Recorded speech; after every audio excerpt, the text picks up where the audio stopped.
महंगाई की कराची में सब्जियों की कीमतों में कमी आई है, मगर दीगर अशिया खुरनोश की कीमतों में इजाफे ने गरीब आवाम को मजीद परेशान कर दिया है। कराची के बचत बाजार से रिपोर्ट कर रही है मरियम हसन। शहर कायद में गुज़िश्ता माह से सब्जियों की कीमतें जो आसमान से बातें करती नज़र आ रही थी, अब जो है उनमें कमी वाक़ई होना शुरू हो गई है। और टमाटर जो कि 180 से 200 रुपये फ़ी किलो फ़रोख्त हुआ करते थे, आज 100 रुपये में 2 किलो फ़रोख्त हो रहे हैं। इस वक्त हम संडे बाज़ार में मौजूद हैं और यहाँ पे शहरियों से जानते हैं। देखें, कीमतें तो वाकई अब ऐसा है कि हर आदमी के लिए सर्वाइवल मुश्किल हो चुका है इस वक्त। जो बेहतर आपकी अर्निंग है जिसकी, तो थोड़ा सा वो सर्वाइव कर रहा है, नहीं तो यहाँ पर आप देखें ना आदमी दूध ले सकता है ना सब्जी ले सकता है। हम संडे बाज़ार इसलिए आते हैं, हालांकि हम थोड़े बेहतर हैं, सीधी सीधी सी बात है, मिडिल क्लास लोग हैं, हम थोड़े बेहतर हैं। अब हम यहाँ पर जो टमाटर हमें मार्केट में बाहर मिल रहे हैं वो 100 रुपये 130 रुपये, यहाँ मैंने 100 रुपये को 2 किलो टमाटर लिए।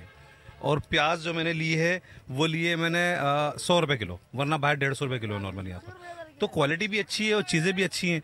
जो दीगर अशिया खुर्दनोश हैं वो अब कुव्वत ख़रीद से जो है वो बाहर होती जा रही है। यही वजह है कि शहरियों ने हुकाम बाला से दरख्वास्त की है कि वो अशिया खुर्दनोश की कीमतों पर जो है वो नजर सानी करें। सब्सक्राइब करें और बेल दबाएं ताकि कोई खबर रह न जाए।